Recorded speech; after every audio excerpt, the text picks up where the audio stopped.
오늘 사도행전 20장 1절로 12절의 말씀은 사도 바울이 마게도냐에서의 사역과 드로아 지역에서의 사역, 이 내용을 소개하고 있습니다.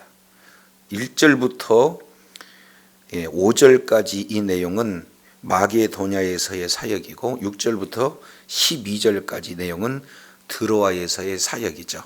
그런데 각각 마게도냐와 드로아에서의 사역이지만 전체 내용은 한 단어로 압축해 볼 수가 있습니다. 20장 1절 내용을 보니까 소요가 그침에 바울은 제자들을 불러 뭐 했다 그랬습니까? 권한 후 그랬습니다. 권면했다. 이것을 헬라어 내용을 통해서 보면은 파라칼레오라는 단어를 써요. 그래서 권하다, 이것을 다른 내용으로 표현한다면 위로하다, 격려하다, 이런 어떤 의미가 이 속에 포함이 되고 있습니다. 자, 이것 기억하시고 20장 12절 보겠습니다. 사람들이 살아난 청년을 데리고 가서 적지 않는 뭐를 받았다? 위를 받았대. 똑같은 단어예요.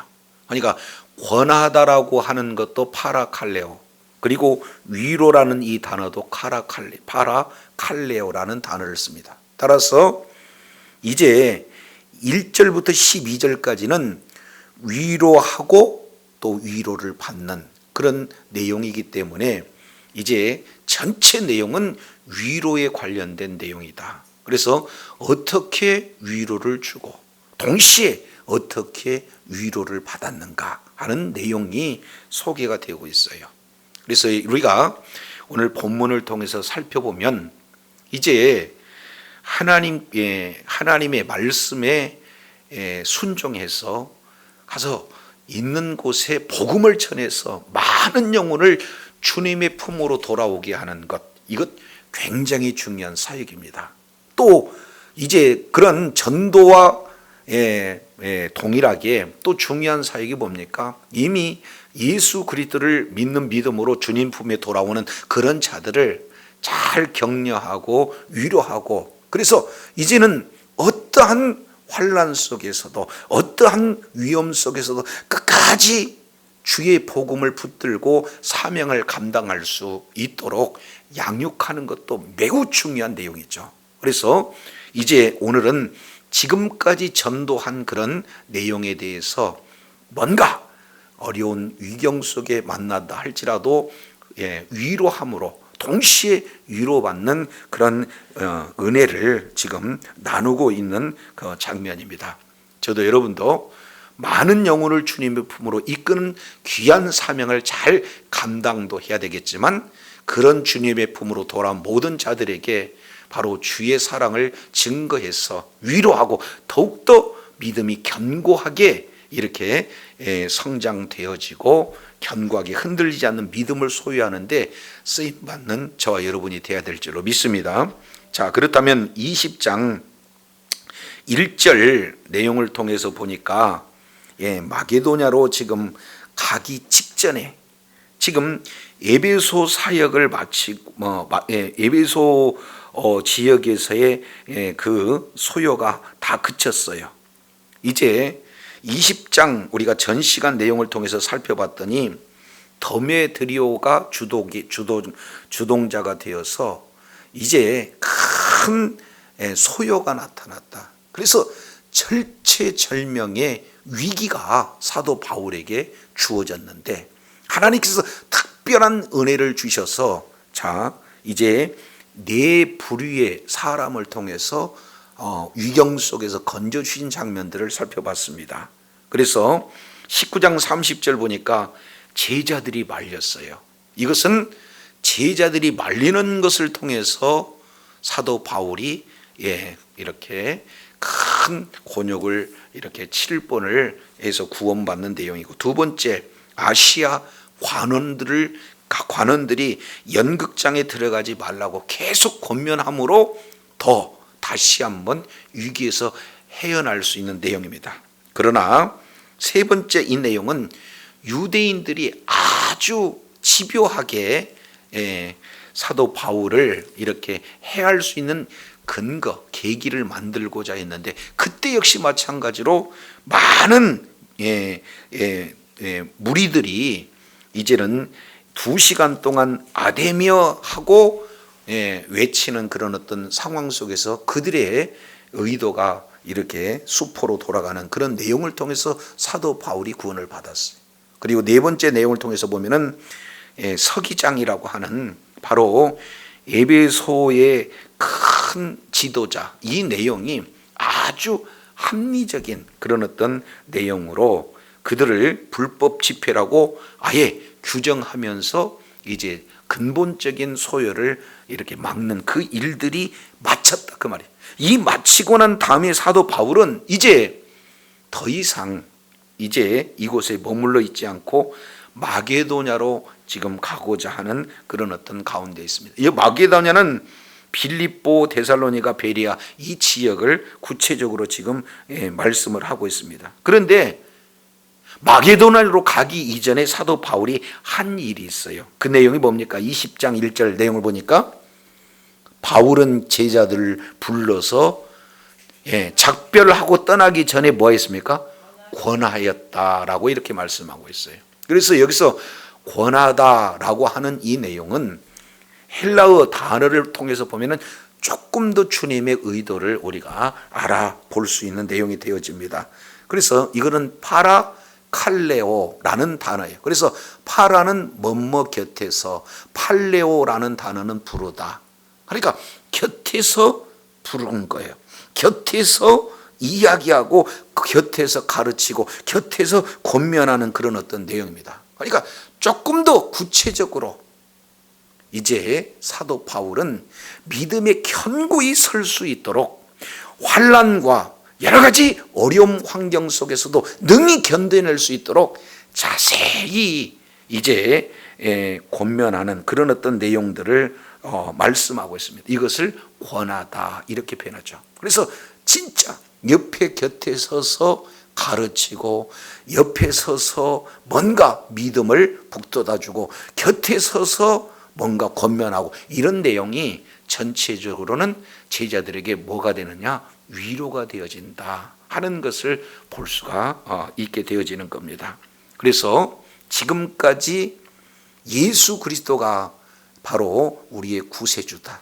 그리고 예수 그리스도의 믿음 안에 거하라는 메시지가 전파되어 있다면 예수님을 믿는 믿음을 가진 그 자에게 옆에서 가르쳐 주는 거예요. 대중을 향해서라기보다는 조금 더 맨투맨으로 소그룹으로 그리고 신방의 방법을 통해서 격려하는 그런 어떤 내용이 소개가 되고 있습니다. 자, 이 내용을 2절에는 조금 더 나가서 말씀을 하고 있는데 그 지방으로 다녀가며 여러 말로 제자들에게 뭐 했다? 권면해. 여기서 똑같은 단어입니다. 권면하다, 파라클레오. 옆에 서서 말하다. 아주 대중적으로 표현하지 못한 내용을 가까이 만나서 직접적인 그런 어떤 내용들을 소개하고 있어요. 우리도 이제 성도들 전체를 모아놓고 말씀을 전하는 내용과 때로는 소그룹으로 모여서 아주 세세한 내용을 질문하고 답하고 그리고 그 사람의 형편처지에 맞게 하나님의 말씀을 자세히 이렇게 일러준다. 그러면은요, 이제 설교 말씀을 통해서도 은혜 받을 수도 있지만 또 이렇게 가까이 서서 하나하나 구체적인 내용을 가르쳐 줄 때 많은 위로가 되잖아요. 그래서 사도 바울은 이제 마게도냐로 떠나가기 직전에 제자들 한 사람 이렇게 소그룹 그리고 많은 그런 지경을 다녀가면서 여러 말로 권면하는 것은 그만큼 양육에 집중했다라는 사실을 이렇게 살펴보게 됩니다. 그래서 이제 마게도냐로 가서 이제 다 지경이 여러 말로 권하고 난 다음에 어디에 이르렀습니까? 헬라에 이르렀다 이렇게 표현하고 있습니다.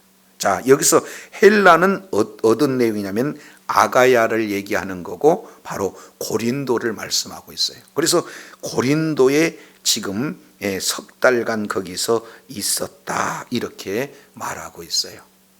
그래서 이제는 사도 바울이 고린도에서 계속 있으면서 이제 그 다음에 어디로 가려고 했습니까? 수리아, 여기는 안디옥을 얘기하는 거예요. 그래서 수리아 안디옥으로 가고자 하려고 했습니다. 계획을. 자, 그랬는데 유대인들이 자기를 뭐 하려고 지금 공모하고 있다고 했습니까? 해하려고. 이 내용을 잠깐 20장 뒤에 23장 12절 내용을 보면은 유대인들이 당을 지어 맹세하되 바울을 죽이기 전에는 먹지도 않고 마시지도 않겠다 하고 이같이 동맹한 자가 40여 명. 그러니까 전적으로 사도 바울을 죽이는데 목숨 거는 자들, 이런 자들이 불법 모임을 이렇게 가지고 있어요. 자, 그런데 이들이 정보가 아니 안디옥으로 온다, 그것도 배 타고 온다, 그러면 한번 생각해 보였어요.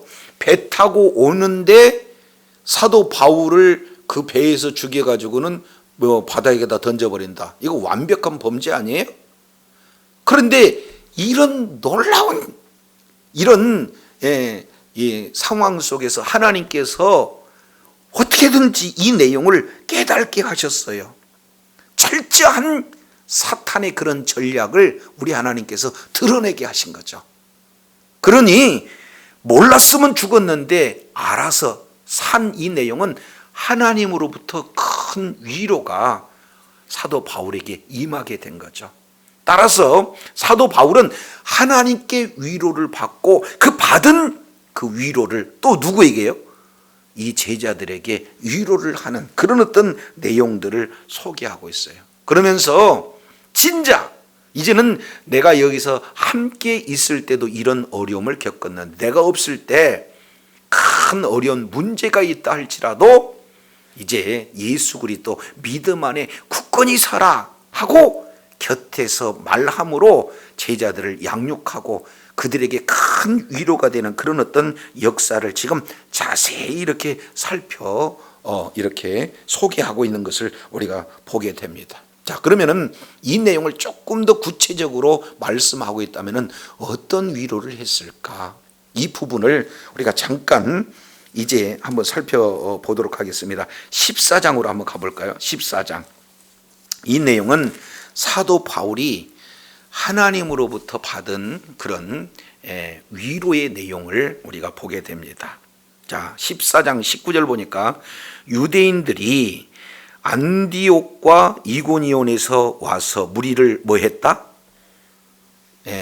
무리를 충동했어요. 그렇게 해서 그 다음에 돌로 바울을 쳐서 죽은 줄 알고 성 밖으로 끌어내쳤잖아요.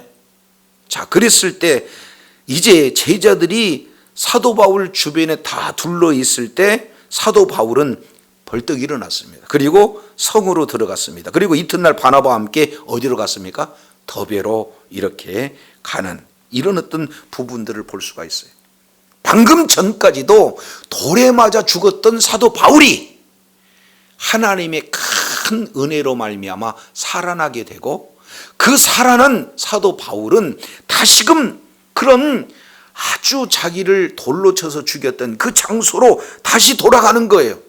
그러면 왜 사도 바울은 이런 엄청난 그런 박해 속에서 그리고 그 박해가 예견된 상황임에도 불구하고 그 위험한 지역을 들어갔을까요? 이유는 22절, 4장 22절 세 가지의 내용을 이렇게 표현하고 있습니다. 14장 22절.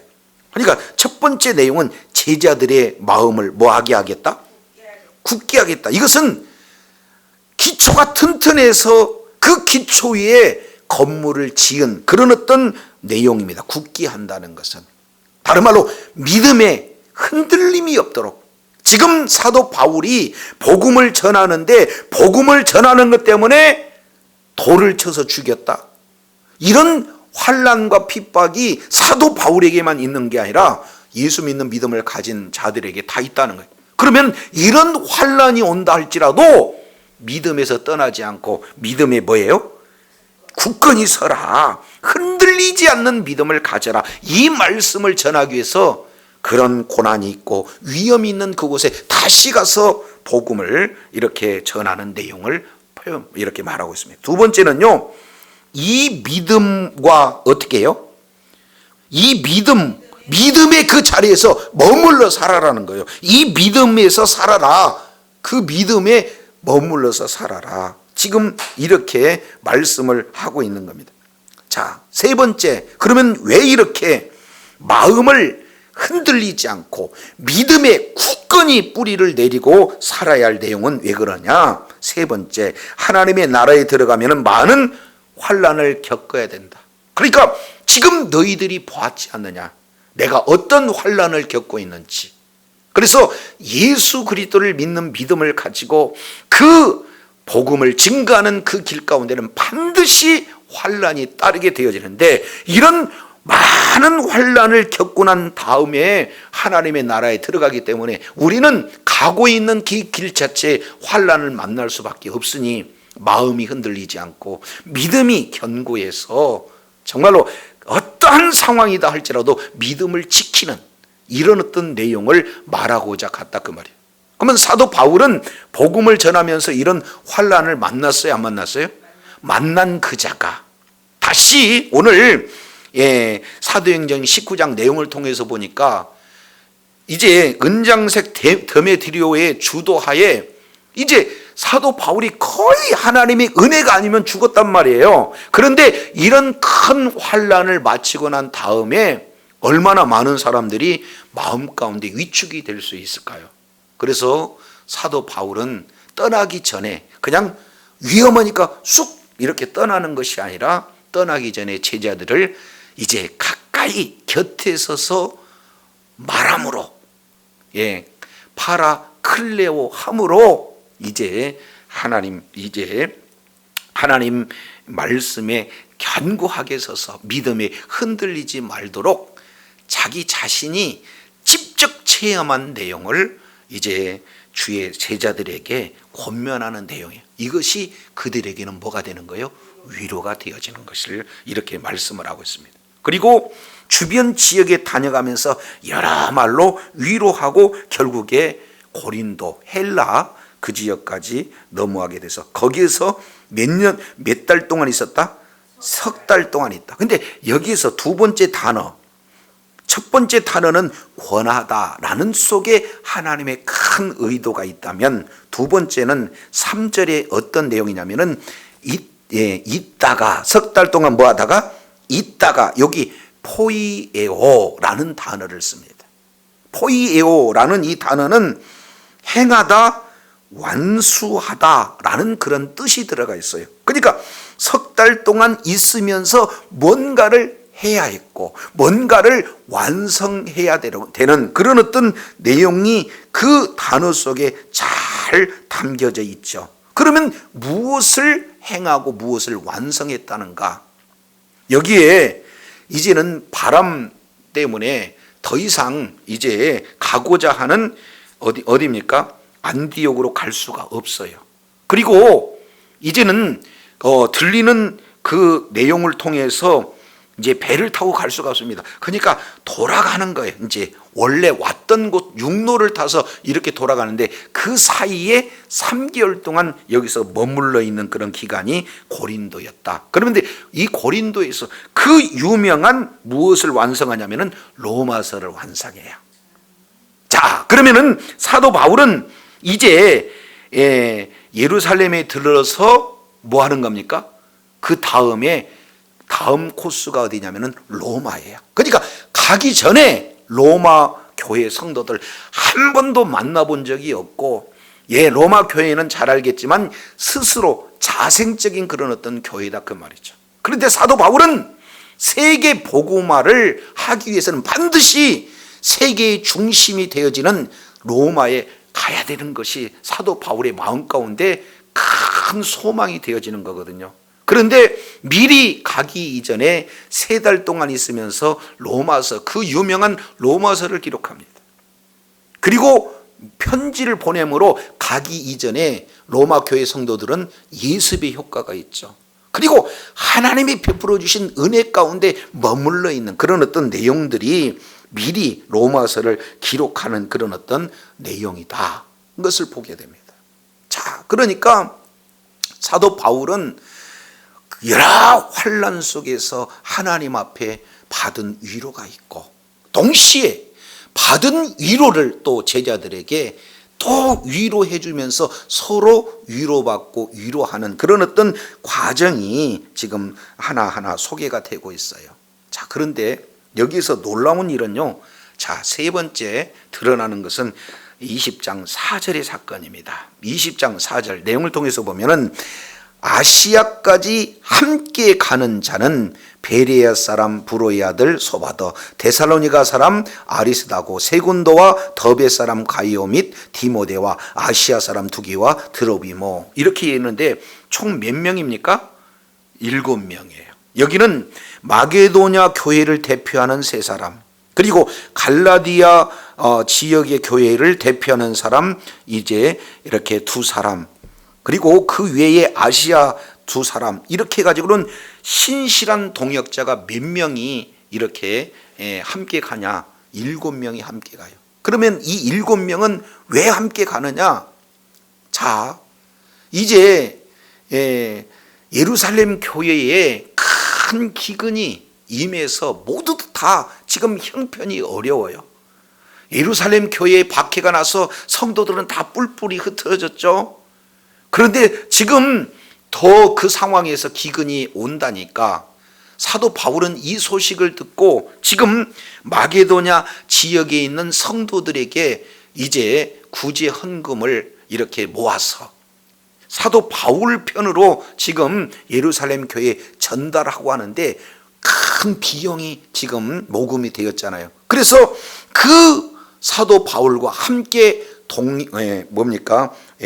동반하고자 하는 자청하는 인원이 각 교회 대표 포함 몇 명이? 7명. 그러니 사도 바울은요, 지금 예루살렘으로 가면은 죽이려고 작정하는 사람들이 기다려 있고, 그리고 들려오는 그런 내용은 실제 죽인다라고 액션이 이루어지고 있는 그런 어떤 상태에, 그런 어려운 이런 어떤 위경을 혼자 가게 하지 않고 함께 가준 사람이 7명이다. 여기서 7이라는 것은 완전수잖아요. 그러니 이들이 함께 동반해 준다는 그런 어떤 내용만 가지고 사도 바울이 얼마나 위로가 되는지 모르는 거죠. 이것은 어디에서 나타났습니까? 사도 바울이 먼저 그들에게 위로함으로 큰 어려운 일들이 있다 할지라도 이 믿음에 거해야 된다. 마음이 흔들려서는 안 된다. 환난을 많이 겪은 이후에 바로 하나님의 나라가 들어간다 하는, 이제 환난이 임한다 할지라도 예수 그리스도 믿음 안에 거할 것을 권면한 결과가 7명의 동행하는 그런 어떤 제자들로 나타났어요. 자, 이렇게 하나님께 위로받고 동시에 또 위로할 사람과 또 위로해 줄 이런 사람들이 모두가 다 동역해서 주의 뜻을 이루는데 존귀하게 쓰임받는 그런 복된 자들이 저와 여러분의 주변에 풍성히 있기를 원합니다. 자, 이런 내용을 통해서 이제 그들이 드로아에서 이제 먼저 가서 기다리고 있을 때 6절 보니까 무교절이 이제 마쳤어요. 그래서 빌립보에서 배를 떠나 닷새 만에 드로아에 있는 그들에게 가서 7일을 머무니라, 이렇게 표현을 하고 있습니다. 자, 여기서 이제 중요한 내용을 또 한 가지 우리가 살펴본다면은 20장 6절에 보니까 빌립보에서 배를 떠나 드로아까지 며칠 걸렸다고 그래요? 며칠? 닷새 걸렸다는 거예요. 근데 16장 11절에는 똑같은 내용인데 이틀 거리였다, 이렇게 표현해. 그러니까 지금 얼마나 많은 시간이 이렇게 지체된 그런 어떤 내용인가, 이 부분들을 우리가 좀 생각해 볼 수가 있죠. 그래서 이제는 사도 바울이 제자들을 불러가지고 제자들을 이렇게 권면했다. 다른 말로 격려했다. 다른 말로 위로했다. 또 다른 말로 양육했다. 이런 어떤 내용들이 제자들을 통해서 그 지역에 있는 각 제자들마다 이런 일들을 진행을 하고 사도 바울이 오히려 큰 위로를 받은 거예요. 한 사람 한 사람이 말씀이 견고해서 위경에 처했다 할지라도 마다하지 않고 동역해 주겠다는 그 일곱인 사람들이 나타나므로 오히려 사도 바울이 위로해 준 것보다는 위로를 받는 그런 어떤 모습들이 나타나게 되는 거죠. 자, 그런데 이래에 7일 동안 머무면서 있는 일들이 뭔가, 그 내용이 7절부터 12절까지 드로아에서 있었던 그런 내용들을 우리가 이렇게 살펴볼 수가 있습니다. 7절 볼까요? 그 주간 첫째 날, 이것은 바로 주일날을 얘기하는 거예요. 우리가 떡을 떼려고 하여 모였더니 바울이 이튿날 떠나고자 하여 그들에게 강론할세. 말이 이제 언제까지 계속된다는 거예요? 밤중까지 계속된다는 거예요. 사도 바울은 이제 예루살렘으로 떠나는 것이 내일입니다. 근데 지금은 주일 저녁이에요. 그러니까 많은 사람들이 사도 바울의 소식을 듣고 한둘 이렇게 모여서 많은 사람들이 모였어요. 자, 이랬을 때 그들도 어렵고 힘든데 손에 이제 떡을 이렇게 떼는, 그렇게 해서 섬기는 그런 자들이 지금 나타나게 된 거죠. 여기서 떡을 뗀다는 것은 음식을 이렇게 먹는 애찬의 시간일 수도 있고 아니면 성만찬일 수도 있어요. 그러나 이 모든 내용들이 모두가 지금 예배로 모이는 그런 어떤 정황이다라고 우리가 생각해 볼 수 있어요. 왜냐하면 뒤에 11절에 떡을 떼어 먹고 하는 내용이 나오니까 여기서는 애찬이고 여기서 7절에서는 바로 성찬이다. 여기에 보는 것이 조금 더 문맥상 맞는 것 같아요. 자, 그래서 모두가 다 이제 성만찬 하면서 주의 은혜를 지금 나누고 있는데 이것이 끝났는데 이게 끊어지지 않아요. 그들알과 강론했다 하는 내용은 여기서 강론한다는 것은 일방적으로 전하는 것이 아니라 묻고 답하고 하는 그런 어떤 내용이에요.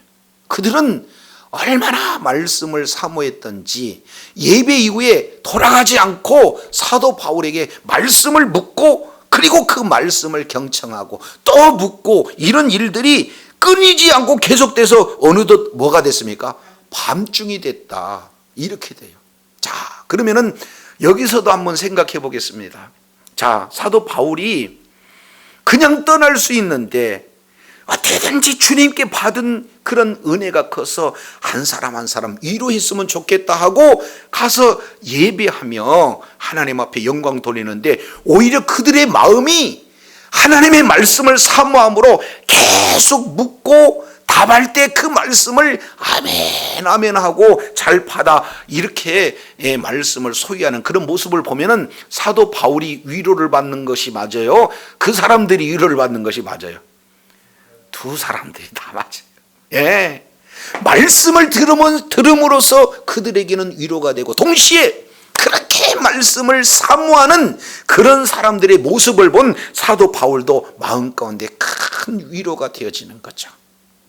자, 그런데 문제는요, 8절 상황이 역전이 되어져요. 자, 8절 내용을 보니까 우리가 모인 윗다락에 뭐가 있다?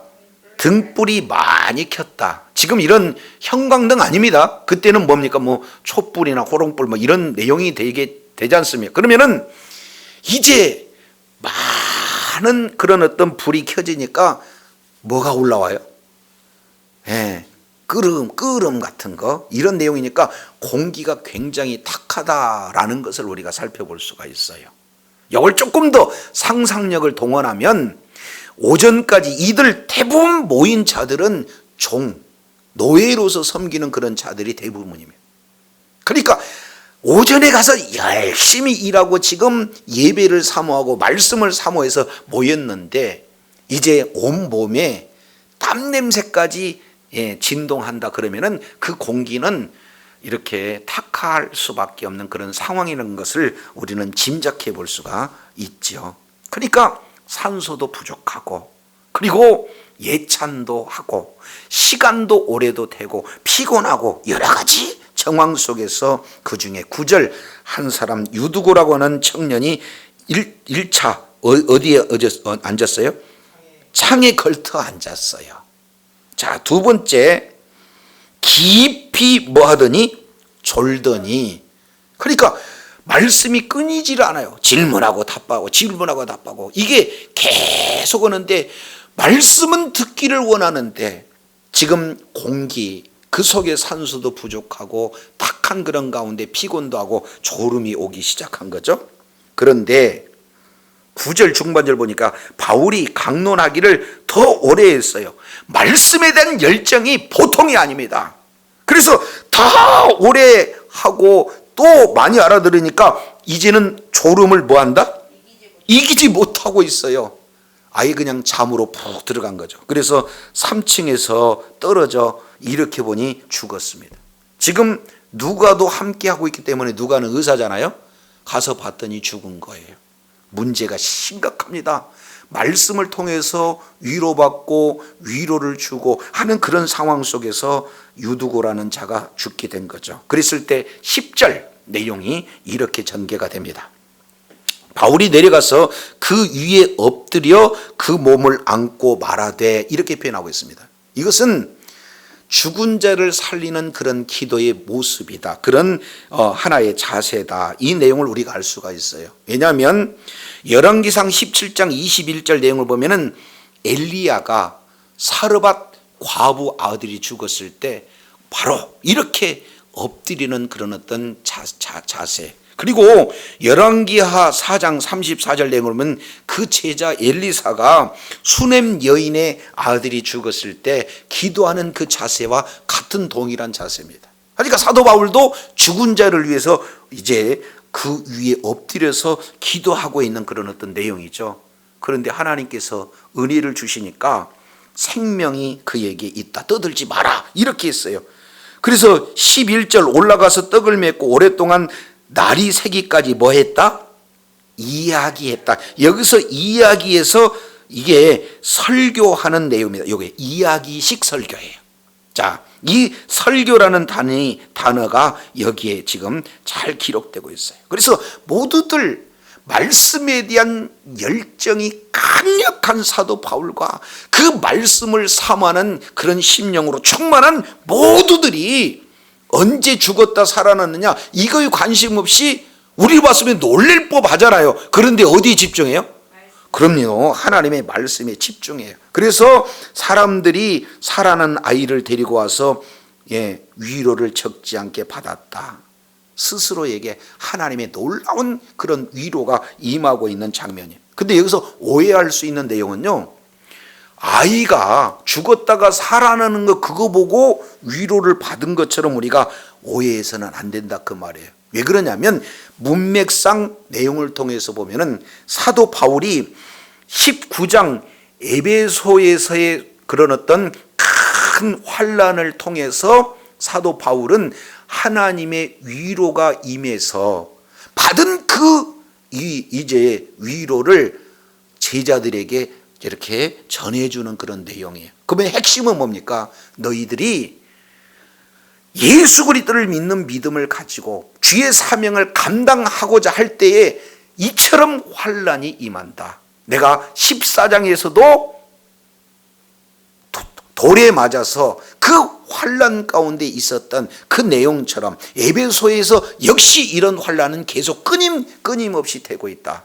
그러나 너희들이 이런 환난이 있다 할지라도 이 믿음 가운데 거해야 된다. 흔들리는 마음을 가져서는 안 된다. 환난은 계속되어진다. 이런 내용을 해서 옆에 서서 가르침으로 양육이 이루어진 거죠. 소그룹으로 신방의 형태로, 소그룹의 성경 공부 형태로 이렇게 해서 위로가 지금 되어져 있었잖아요.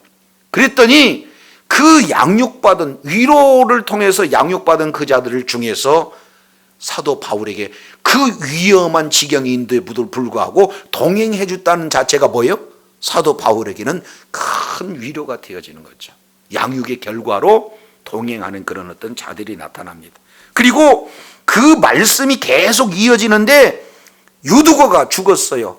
그런데 다시 살아났습니다. 그러면 여기서 주어지는 메시지는 어떤 내용입니까? 설령 복음을 증거하다가 죽는 한이 있다 할지라도 내 능력으로 살아나는 것이 아니라 하나님께서 살리셨다, 죽은 자도 살리셨다, 이 자체가 뭐예요? 그들에게는 위로다, 그 말이에요.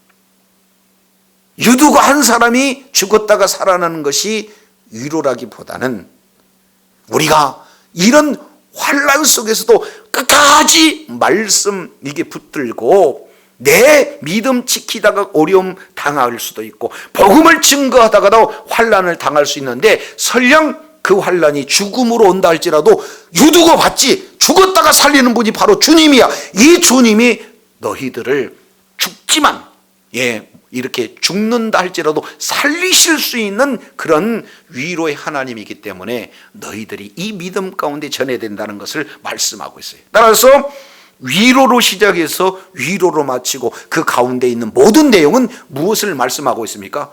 위로에 대한 내용이다. 그러니 진정한 위로는요, 어렵고 힘든 사람한테 왜 그러느냐, 윤리와 도덕적으로 이렇게 마음 맞춰주는 그런 위로가 아니다, 그 말이죠. 진정한 위로는 어떤 내용입니까? 부활의 소망이 그들 심령 가운데 주어진 거예요. 죽는다 할지라도 살리실 분이 바로 우리 주님이시다. 이 메시지가 모든 자들에게 가장 큰 위로가 되는 줄로 믿습니다. 그러니 고난 속에서도 끝까지 믿음 지키고 환난 속에서도 복음을 증가하는 그 자리에 있어라 하는 내용이 사도 바울이 전하는 위로의 핵심 내용인 줄로 깨달으시기를 바랍니다. 자, 이제 한 군데 보고 마치도록 하겠습니다. 어디를 보시냐면은 한 군데 더 봐야 되겠네요. 데살로니가 사도 바울이 말하는 위로를 말씀하고 있어요. 자, 데살로니가 4장 내용을 보면은 여기에 이런 말씀이 소개가 되고 있습니다. 데살로니가 전서 4장 13절에 형제들아 자는 자들에 관하여, 여기서 잔다는 것은 죽는 것을 비유적으로 지금 설명을 하고 있는 거죠. 그래서 자는 자들에 관해서는 너희가 알지 못한 걸 우리가 원치 않다. 그러니까 자는 자에 대해서는 반드시 알았으면 좋겠다. 왜냐하면 소망 없는 다른 이와 같이 너무 슬퍼하지 않기 위해서 그렇다. 아니, 주님이 오신다 그랬는데 오시기도 전에 죽으니까 너무 슬퍼하는 거예요. 주님 품 안에 들어갈 수 없다는 오해 때문에 그렇습니다. 그래서 이제 사도 바울이 그 부분에 대해서는 잘 이렇게 권면하고 있어요. 우리가 유예수님의 죽었다가 다시 살아심을 믿을진데 이와 같이 예수 안에서 자는 자들도 하나님이 그와 함께 데리고 오실 것이다. 이것이 위로인 줄로 깨달으시길 바랍니다. 자, 그랬을 때 어떻게 되느냐? 왜냐하면 우리가 주의 말씀으로 너희에게 이것을 말하노니 주님께서 강림하실 때까지 우리 살아남아 있는 자도 자는 자보다 결단코 앞서지 못한다. 주께서 호령과 천사장의 소리와 하나님의 나팔수로 친히 하늘로 쫓아 강림하시리니 그리스도 안에 죽은 자들이 뭐한다? 먼저 일어난다는 거예요. 그리고 그 후에 살아난 자무도 그들과 함께 구름 속으로 끌어올려서 공중에서 주를 영접하게 하신다. 그래서 결국에는 우리가 항상 뭐예요? 주님과 함께 있어요. 살든지 죽든지 주님과 항상 함께 있다. 그러니 죽는 자에 대해서 오해하면 안 된다. 그래서 18절 우리 다 같이 한번 읽습니다. 시작. 그러므로 이 여러 말로 서로 뭐하라? 위로하라. 결론은 뭡니까? 위로하라는 거예요. 이 위로하는 내용이 뭡니까?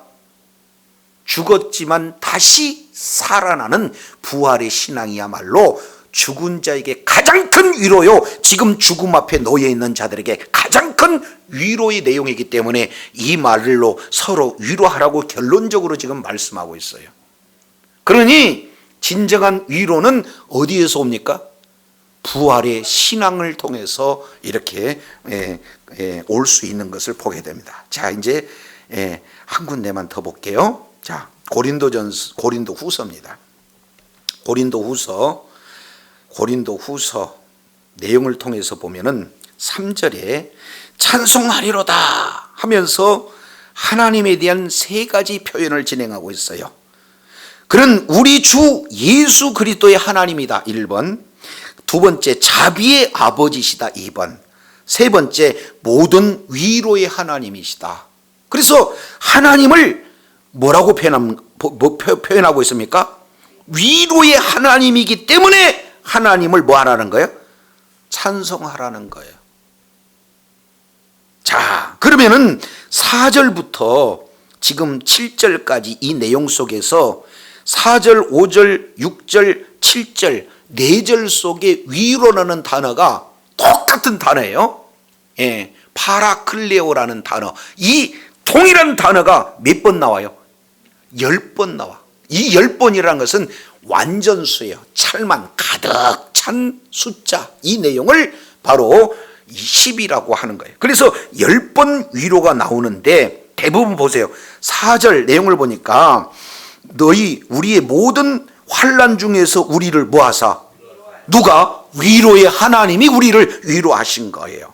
그래서 우리로 하여금 하나님께 받은 위로로서 모든 환난 중에 있는 자들을 능히 뭐하게 한다? 위로하게 하시는 분이다. 그러니 하나님이 먼저 우리들에게 위로해 주시면 위로를 받은 우리는 다른 환난 가운데 있는 사람들에게 위로하기 위해서 우리들에게 위로를 주신다는 거예요. 따라서 5절 보니까 그리스도의 고난이 우리들에게 넘친 것 같이 우리의 위로도 그리스도로 말미암아 넘쳤다.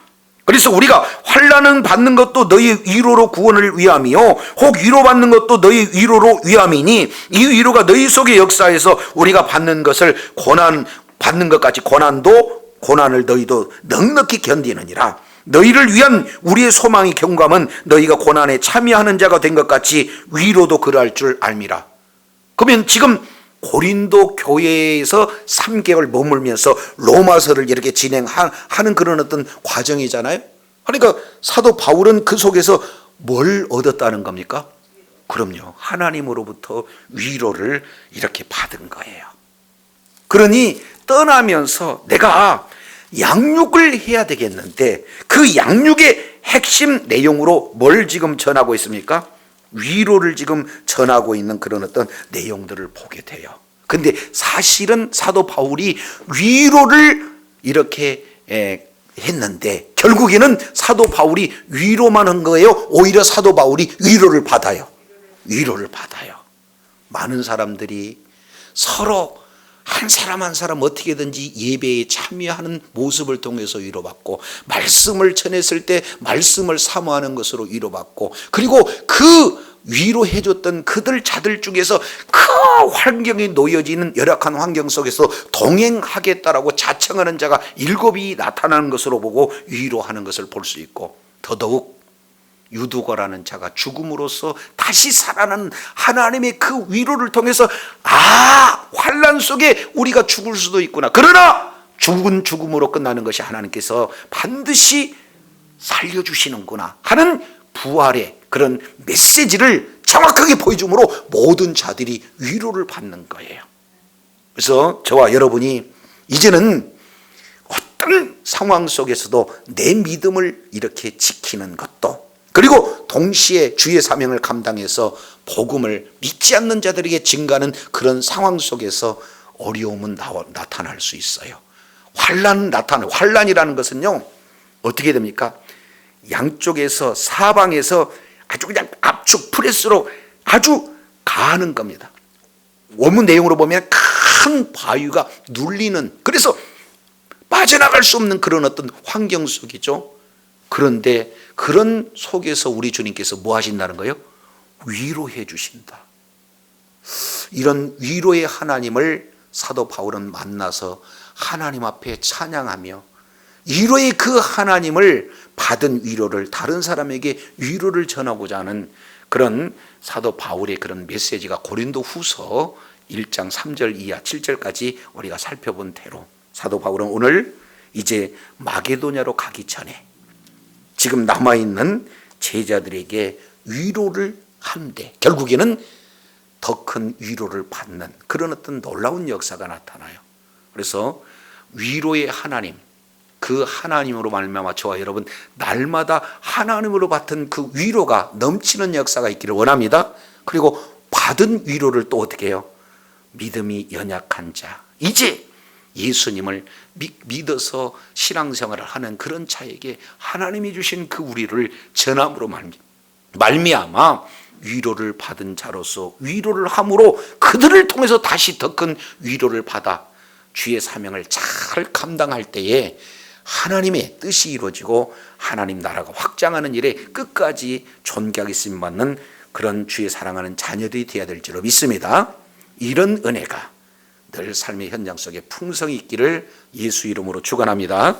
기도하겠습니다. 하나님 아버지 감사합니다. 오늘 또 말씀을 통해서 살펴보았더니 지금까지 복음을 증거하는 그런 내용이 잘 이렇게 소개되고 있다면 이제는 예수님을 믿는 믿음을 가진 자들에게 하나님의 위로가 얼마나 귀한지, 그 위로는 바로 함께 곁에 서서 자세히 가르쳐 줌으로 말미암아 더욱더 믿음에 견고하게 서고 흔들리지 않고 요동치 않는 그런 마음이 굳건하고 이제는 하나님의 나라에 들어가기까지 큰 환난이 임한다 할지라도 오히려 이제 그 환난 속에서 베풀어 주신 그 위로의 하나님을 만남으로 말미암아 환경이 문제가 되지 아니하고 환경을 능히 극복할 수 있는 그런 견고한 믿음이 세워진다는 사실을 오늘 또 말씀을 통해서 일깨워 주셨사온즉 위로의 하나님 늘 삶의 현장 속에서 이제 하나님의 뜻을 이루고 하나님 나라가 확장하는 일에 끝까지 의로운 병기로 쓰임받음으로 주님 앞에 더욱더 영광 돌림으로 하나님 앞에 존귀하게 쓰임받는 복이 있게 하여 주시옵소서. 우리 구주 예수 그리스도 이름으로 기도드립니다. 아멘.